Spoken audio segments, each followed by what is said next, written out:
So, what's up mga ka-partners? Tong inyong lingkod si Mr. Packing King. May kasama tayo isang guest na may-ari ng isang napakagandang resort sa Batangas, ang Ocean Camp. Dinadayo ng mga divers at tsak na magugustuhan nyo dahil napaka-relax ng lugar.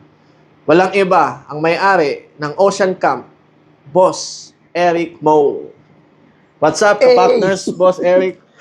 Maraming salamat, boss, na nakarating dito sa napagandang lugar mo. Nice. Okay. So, Boss Eric, pwede mo bang ikwento sa amin yung journey mo kung paano nag-start tong resort business mo? Actually, boss, galing tayo sa pagiging typical na empleyado. Actually, hanggang ngayon naman, empleyado tayo ng private company, which is yung X1R. We supply lubricants for oil car dealership dito sa atin. Toyota, Honda, Nissan, Mitsubishi, and almost 90% ng car dealership sinusuplayan namin.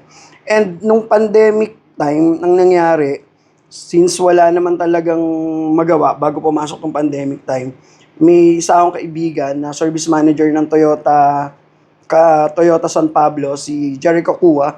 Okay. So, siya yung nag-invite sa akin for pre-diving. So, pagdating namin ng Batangas, kasi ako, nung hindi pa nagda-dive, ang ginagawa ko talaga is more on water activities. Ginagawa ko ng wakeboarding naman. So, mahilig talaga ako sa water activities. Nung natry ko yung pre-diving sa Batangas, wala. Sobrang na-addict talaga. Na-addict talaga kami. And then, after nun, nung intro namin ng free diving, kumuha na kami ng apartment sa Batangas. Okay. So, tuloy-tuloy kami. Every weekend kami nung mga kaibigan namin nandoon. And nag-open kami gumawa kami ng sarili naming group, which is yung Team Iyot Dive Club. Team Iyot lang. Yes. Okay. Yan, hanggang ngayon, sikat na sikat yan, boss, sa Batangas. Ang Team Iyot, yung nagpasikat, unang-una nung talagang grupo namin na naging solid dun sa Batangas. And then, after that, parang naisip ko, puro palabas yung pere. So, hindi naman pwedeng puro palabas yung pera, although yun yung talagang hobby mo. So, at the same time, nag-isip ako na kung paano magiging additional income yung hobby namin. Oh, okay. So, possible, no? Talaga naging divers ka rin talaga before. Yes. So, talagang nagsaserve kayo, tapos, and then, naisip mo siguro na technically na may opportunity na magnegosyo ng resort. So, paano? Magkano? May naipon ka na ba nung nag-start ka mag-resort business? So, paano nagsimula? Actually, boss, wala talagang hindi talaga research yung plano nung una. Oo. Kasi meron ako sinama one-off coach na nagtuturo.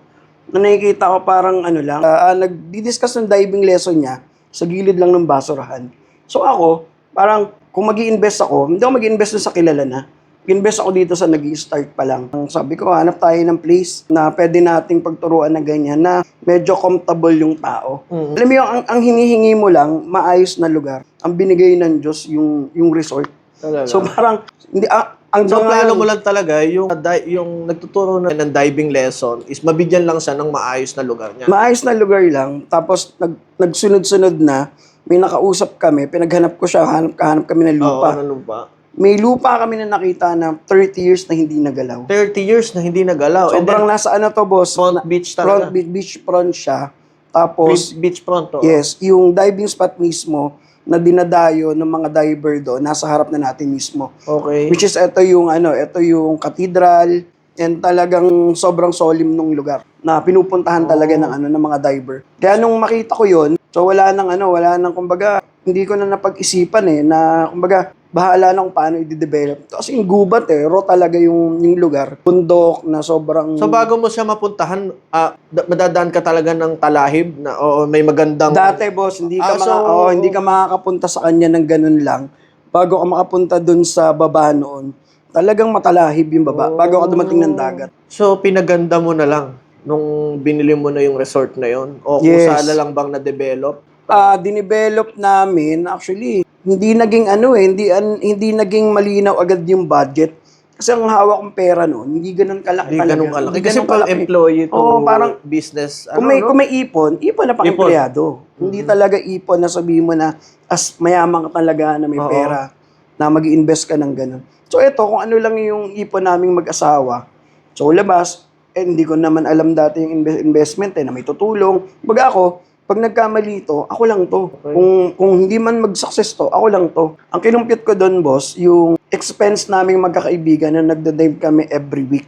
Okay. So, yung ginagastos nyo na diving ng weekly, tapos let's say kung gumagastos kayo ng mga 10,000 weekly, tapos 40K monthly, so parang yun yung expense na dapat sana, Yes. kung may sarili akong na resort o diving site, hindi na ako gagastos, no? So, yun lang yung naisip mo na concept. Yes, ganun Totally, lang. dun lang. Hindi ka ba nabigla nung ang laki ng ilalabas na pera? Siyempre, mag-gastos ang resort, di ba? Nagulat ako, boss, nung Ano ginawa mong technique? Nag-loan ka ba sa bangko? Hindi, wala. Talagang sariling ipon talaga. Talaga? Sariling ipon na, alam mo yung, ang iniisip mo, hindi ko to bibitawan ng ganun-ganun lang. Oh, So baga galing, parang umabot ka dun sa point na tataya mo na lahat. Kami ng mga nagsasabi na, si Rauli magtatayo dyan. Oo. Paano magiging diving spot yan eh? Ang lakas ng alon dyan. Oo. Imposible maging diving resort yung harap namin. Kasi talagang ang dami, pinagtatawanan ako na Okay. ipong hindi magtatagal. Walang kwenta yung lugar. Laging tinatamaan ng habagat. So ang lakas talaga ng alon. Oo. Ang pinakamaganda doon, boss, na nangyari, nung nandun na kami sa place na yon, hindi ko rin alam kung ano yung blessing na binigay ni Lord. So- Naayos talaga yung ultimo yung alon eh. So, So, makikita niyo yung post namin, maganda yung harap. So, bigla na lang umokay lahat nung nakapagtayo ka na ng resort, no? Ang galing naman, no?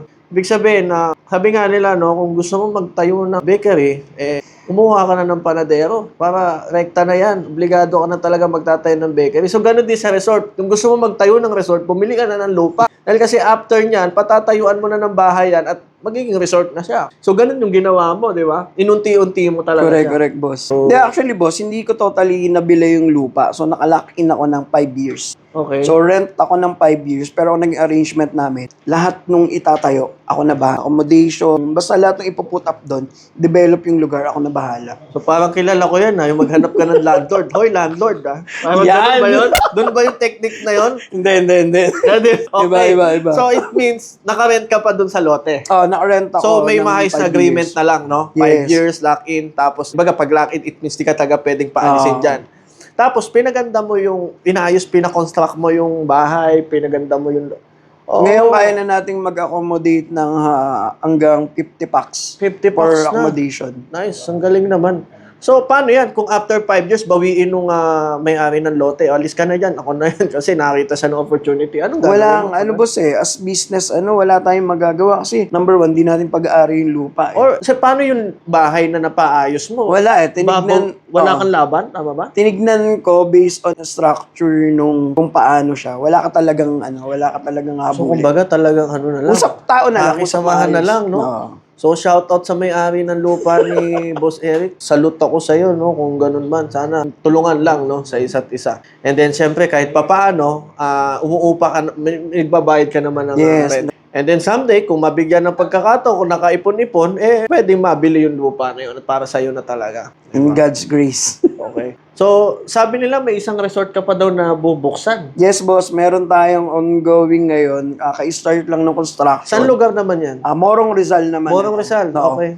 So, yung nakakuha naman tayo, So, hindi lang siya pang pre-diver and magagamit din siya ng mga local na gusto lang mag-swimming. Okay, so maganda Gusto rin ang mag-enjoy. business model niya kasi siyempre parang ano yan one day sila ng training so may parang membership yan o Yes. something na the more na marami din nag-interest na mag-diving. So bago kasi siyempre sila sumalang sa dagat, kailangan muna nila dun. Di ba? Correct. Kasi siyempre kung wala ka pang any idea sa pagda-diving, baga kailangan kung talagang magpo-full-time divers ka talaga. So it means, divers ka dati, pinul-time mo na talaga, Yun na nagpati-training, pati resort, ikaw na lahat. So, pati supply ng mga divers yata, baka ikaw na rin ba? Pwede ganun yan eh. Ha? Kasi, kumbaga, kinukulong mo na yung concept sa business eh. Para, kumbaga, sa'yo na lahat. Naman ang typical mindset talaga ng mga businessman. Ang naisip namin doon, boss, kasi hindi lahat kayang bumiyahin ng malayo eh. Hindi Okay. kayang magbatangas kasi Oo. usual ang market kasi ng pre-diving. Kaya nagkaroon ng ano yung pagkakaiba ng pre-diving and scuba diving. Scuba diving kasi usual pag sinabi mo, ang alam ng tao para lang sa may pere. Mm. So ngayon lumabas yung yung pre-diving which is ito yung medyo malapit sa katotohanan na kayang-kayang gawin ng kahit na normal na empleyado. Okay. So kahit hindi ganun kalaki yung income mo, hindi ganun kalaki yung budget mo, kaya mo tong gawin. Kasi ang kailangan mo lang dito, mas snorkel pins, then enjoy mo lang yung dive. May mga magtuturo kung paano ginagawa ng proper. Kumbaga yung gastos nung scuba, medyo kalahati lang yung pre-diving. So pero pagka talagang pinul mo na, konti na lang yung difference, kaya mo na rin So, kukunti lang na humaling sa sports na diving. Ano yung may bibigay mong payo sa kanila na bakit gustong-gusto mong mag-diving? Anong nakukuha mong energy sa katawan mo na nare-relax ka ba? O after? Ano yung pakiramdam? boss, ang pinaka number one na bigay sa amin ng diving. So number one, dito sa Manila, tayo, as mga empleyado, nagninegosyo, stress, di ba? Stress talaga, okay. So yung diving, yung isa sa naging takbuhan namin na pang-relief nung stress. Okay, so pampatanggal ng stress guys ang diving, ha? yes. Sobrang boss pag pag nag-diving ka, dito tinuturo yung proper relaxation talaga. Tsaka isa na to sa blessing ng Lord na makita natin kung gaano pa kaganda yung Nature, rate ng nature. So, nasa magkano naman ang diving lesson kung sakaling gusto nilang mag-enroll? Nasa Iba, magkano? Mura ba? Affordable ba yan? Baka- Pre-diving boss, sobrang mura lang Pre-diving lang? Libre? Pre-diving, hindi. Ito Less yung pre-diving na may bayad. Yun. Oo. So yun lagi pinag-aanoan free diving sana free yan, di ba? Oo. Pre yung dagat. Dagat pre talaga yan. Baka yun pre. Ang talagang pinaka-cost natin dyan Okay. is 1,500 1.5 lang. May oras ba yan? So, gagawin mo na to, halimbawa, pumunta ka din ng Saturday. Saturday? So, first dive morning, second dive nung hapon, then third dive mo yung Sunday morning na. Oh. So, may may susundan tayong programa kung paano mo So baga hindi naman one time lang 1.5 na paglog Yes, mo. Okay na, hindi ganun. Hindi Enjoy ganun. talaga, no? So, tsaka yung community, boss, malaki yung malaki yung matutulong kasi yung community, hindi lang siya focus on diving. Doon mo na mamimit yung sa dive mo lang na meet, tapos may negosyo pala na ganito, may trabaho pala na ganito. Okay. So, malaki yung maganda yung nagiging community. So ng nagkakaroon din ng community network dito sa diving kasi Yes. parang sabay-sabay sila, 'di ba? Parang isang grupo din sila diyan. Tapos yung mga trainer, talagang expert, talagang batikan din sa kaya tiwala kayo na hindi kayo pababayaan ni Boss Eric sa diving. Ikaw ba mismo sumasama din? Yes, sir. Isa ako sa talagang nagtuturo dun sa resort namin. Tsaka, iba yung enjoyment nung paano mo i-transfer yung natutunan mo from the start. Tsaka bakit mo kinahiligan yung diving na maituro mo din sa iba. So, yun yung hindi mababayaran So, Boss Eric, no, tanungin kita, no, kasi dati ka rin, siyempre, nag-empleyado. Lahat naman tayo, no, so hindi ko naman na binababa ang mga employee, no. Saludo po ako sa inyong lahat. Lahat ng staff ko, kung wala ang empleyado ko, wala ang Jermic Packaging. Kung ikaw tatanungin, no, ano talaga ang nakakayaman talaga sa atin, sa buhay? Yung makukuha mo na financially free is pag-e-empleyado o pag-ninegosyo.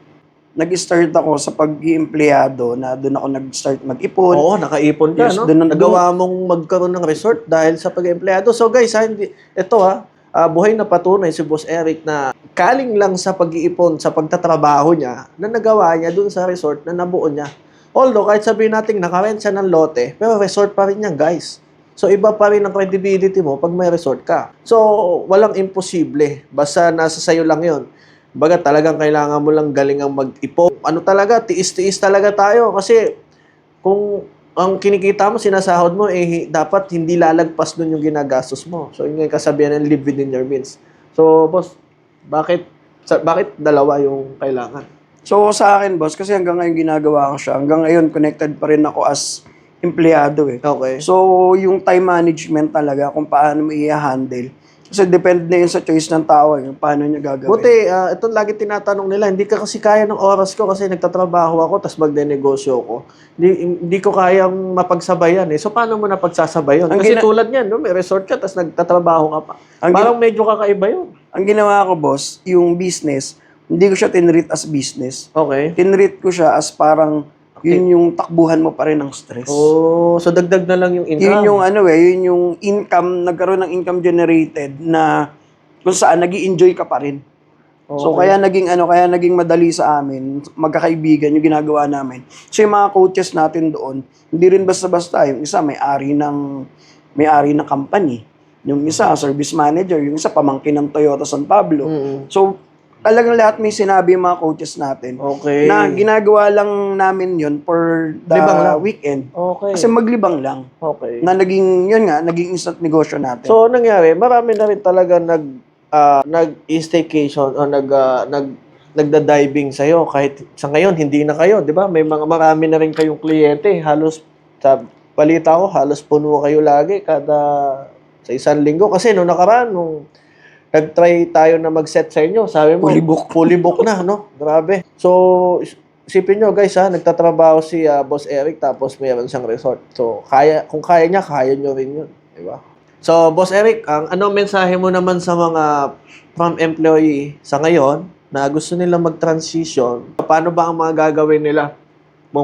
Gaya sa'yo, sa experience mo, ano yung magbibigay mong payo? Hindi hadlang yung pagiging empleyado natin. Marami kasing gustong magnegosyo, hindi alam kung ano yung umpisahan. Okay, well, totally kasi, no, sa start mo ng pagtatrabaho, minsan, doon natin natutuklasan yung niche natin. So, doon natin natutuklasan yung niche natin. Nagkakaroon tayo ng idea na pasukin yung business. So, parang kagaya sa'yo, Boss Eric, dati, nagda-diving ka lang, nagbabayad kayo weekly, 10K, something like that. Nainisip nyo na, sayang yung 40K monthly na babayaran nyo, ba't hindi na lang kayo magtayo ng sarili nyo para less expense din. So, kung ano yung ginagawa mo talaga, at saan ka nagwo-work, kung ano yung niche specialty mo, mas palakihin mo na lang yun. Mas i-explore mo na lang yun, di ba? So, kumbaga, parang sa atin, kagaya ko, talagang online business dan talaga ako expert, e-commerce. So, lahat ng mga binebenta ko, hindi ko na tinry mag-offline business kasi alam kong hindi ko talaga kakayanin kasi hindi ako sanay. So, lahat ng business model na ginawa ko is puro online. So, parang ganun din, no? Kung from employee to business owner, nagiging panadero para maging bakery, kagaya kay Boss Eric na nagda-diving na magtayo rin na resort, i-connect nyo lang. Yun lang kasi yun. Huwag nyo nang ilayo, di ba? So, I think yun nang magiging, di ba? So, yun talaga ang kailangan. Totally. Para, hindi kayo mahirapan na maligaw pa ng landas. Tsaka napakahalaga, sir, napakahalaga nung bago mo umpisahan yun. Kasi, maglalabas ka, hindi lang pagod eh.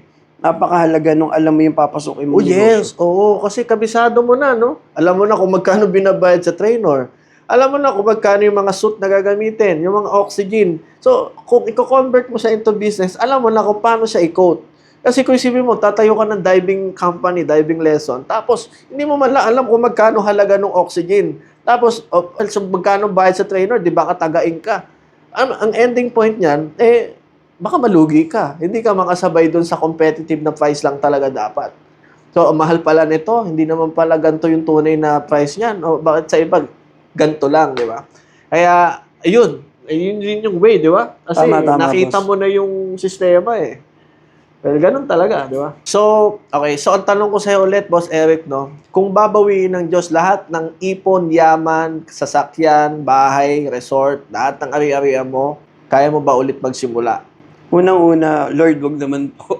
Kung sakasakali na umabot tayo sa ganung point, hindi ka mahihirapan na mag-start ulit. Kasi number one, boss, galing tayo sa hirap talaga. Yes, napagdaanan mo Napagdaanan na, natin. Kumbaga, may manunugal na susugal ko na lahat to. Wala naman din akong Yes. pera dati. Sabi Diba? nga nila, simula nga ako nang wala, sanay ako nang wala. So, ang sa akin lang, boss, na kasi umabot ako, laking squatter kasi ako. Hindi talaga squatter. hindi yung nandito ka as ganun agad. From squatter. Kaya nga ang biruan namin magkakaibigan eh. From squatter to resort owner. Title, Biruan namin magkakaibigan na laking floodway kasi ako, boss. So Pasig talagang, yan, yan, Pasig floodway. Laking floodway ako na hanggang ngayon, tuwing makikita ko yung lugar, iniisip ko na dadating yung araw, magiging inspirasyon ako ng mga nakasama ko doon. Nice. O hindi man nakasama doon na nasa ganung situation natin, na hindi titigil mangarap, hindi titigil na magsumikap para makuha yung pangarap. Okay, so solid. So confident ka na kaya mong makalampas ulit kung magsisimula ka ulit dun sa bagay na kung kahit mawala sa'yo lahat ng kayamanan, bawiin sa'yo ng Diyos, di ba? Lahat ng bagay na pinaghirapan mo, So, sabi nga nila, yung pag-hustle natin, pagsisikap sa buhay, walang katapusan yan eh. Kahit hanggang sa tumanda tayo, kailangan ganun. Kung nakasanayan mo na simulat start pa lang, sanay ka ng mag-hustle, maghanap buhay, kahit umabot ka na ng 70, 80, ang katawan natin sanay na talaga sa trabaho, no? So, kahit ba magsimula ka ulit sa walang-wala, kaya mong makaahon. So, and I think, syempre, kung umabot na tayo sa age natin na senior na talaga, magbabantay na lang tayo ng mga apo, di ba? Pero in a logic way, parang may times pa rin na, pansin mo, mga lola at lolo natin, di ba? Parang gusto pa rin nila magtrabaho. So parang yun yung logical way no na kahit mag-start ka ulit sa wala, babangon at babangon ka. Kasi sanay ka na. Ayaw mo nang bumalik sa buhay na walang-wala talaga. So yun lang mga ka-partners, no? Kung gusto nyong mag-diving o magpunta sa resort ni Boss Eric, kontakin nyo lang. Kontakin nyo lang siya sa kanyang Facebook account or Facebook page. Boss Eric, paano ba nila makokontak o makakapag-book dyan sa resort mo? Mga boss, doon sa mga gustong mag-dive, pre-diving, scuba diving, pwede kayong direct message sa page namin, yung Ocean Camp. Yung inquiries nyo pa lang, mapapaliwanag na kung ano yung pre-diving sa inyo. Nice. And then, pwede rin kayo kung mag-direct message sa akin, Eric Mo, ako mismo yung sasagot dun sa mga inquiries nyo regarding sa diving. At syempre, yung kanyang binubuong resort din sa Angono. And malapit, ilang months na ba yon bago matapos? So, Ang target natin, boss, target opening natin is October 9. 5 to 6 months. So, pwede kayo mag-training doon, mag-practice ng diving. So, at least swimming pool lang siya para medyo kung hindi kayo sanay muna sa maalon o medyo pwedeng doon mag-try muna kayo. So, yun. Maraming salamat ka-partners, Boss Eric, sa ating podcast ngayon. At Thank you, pinaunlakan mo Sir ako. Mike. Maraming salamat. And support natin yung page ni Sir Jermike. And solid yung community. Okay, so wag na wag nating kakalimutan mga ka-partners na i-like and follow ang Jermike Maravilla, The Packing King. Para marami pa tayong ma-inspired na tao sa buhay, sa negosyo, at sa kung ano mang tinatahak natin. So, yun lang mga ka-partners. See you on the next vlog.